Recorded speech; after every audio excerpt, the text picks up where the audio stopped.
Kulankan oo ay isugu yimaadeen odayaal iyo waxgarad ka soo jeeda beel ka mid ah beelaha degmada Buloburti ee gobolka Hiiraan ayaa maanta mar kale ku celiyay in xilligan diyaar loo ahayn dhismaha golaha deegaanka ee degmada Buloburti.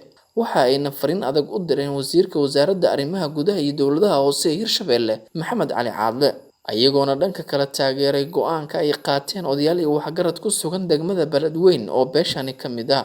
Qaar ka mid ah odayaal iyo waxgarad kulanka ku sugnaa ayaa warbaahinta la hadlay.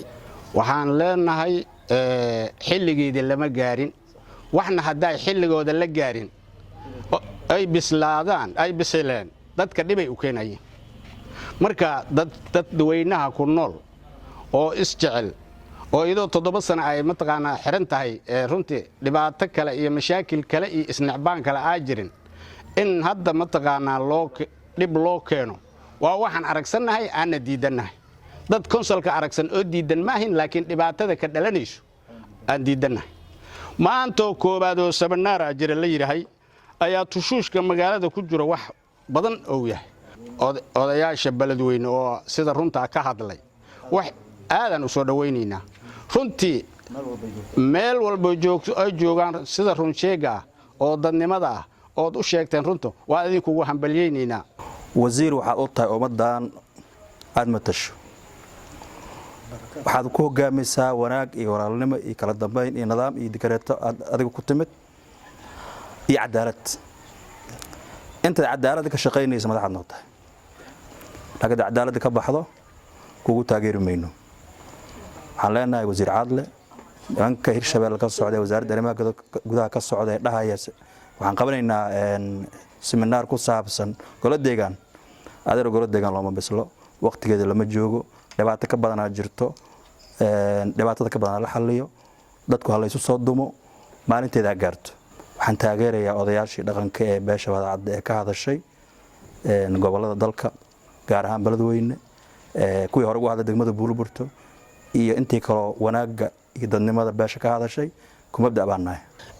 maanta waxaan ka hadlaynaa arriman ku soo cusboonaaday degmada Buloburti in muddo aan ka hadlaynay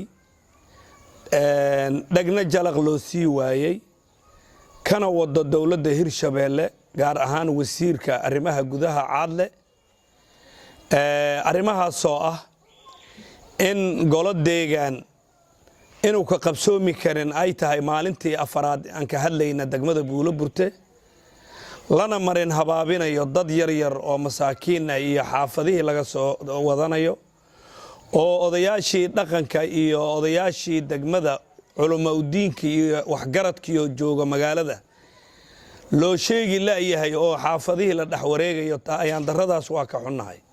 annaga 7 sano waxaan ku jirnaa magaalada Buloburti ayadoo go'doon ah. dawladda dhahayso waxaan idin dhisaynaa golo deegaan, waxay noo qabaladahay jidadkii naga xirnay 20 kiiloomitir ay noo furi laadahay.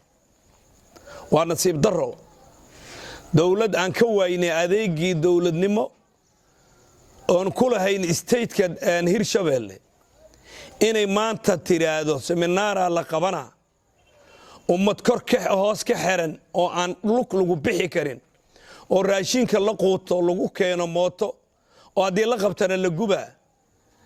dadka noocaas ku jiro dadka rabo hotel u jiifo oo dhahay qasabaan ugu dhisaynaa golo deegaan waa ayaan darro.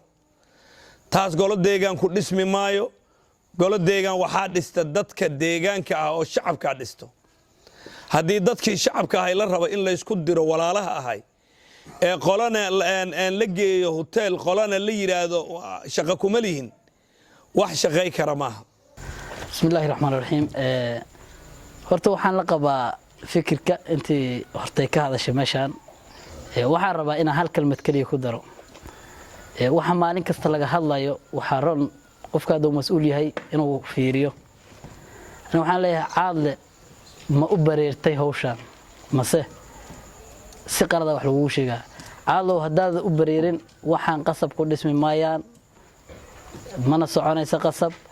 maalin kastana ma aha adoo mas'uulkii state-ka ah maalin walba meediyahay in ummad shacab ay ka hagta maaha. in mas'uul data waxa lagu talagalay waxaan dadka qabanin iyo waxa qabta inaad kala garato. waxaan ku leeyahay wasaaraddaada ee noqonin wasaarad ummadda isku dirto ha noqoto waa wasaaradii heshiisiin waa wasaaradii arrimaha gudaha ha noqoto wasaarad dadka heshiisiiso ka shaqeysa wanaaga odayaashii beesha ee ka hadashay gobolka hiiraan qaasatan degmada Beledweyne fikirkiina waa idin la qabnaa kama baxsanin annaga waxaan leenahay Hirshabeelle waxay wax noogu tahay wanaaga iyo intay ka shaqeynaysa cadaaladda Absalaan Maxamed Ibrahim Absalaan Habis Somali News Blobert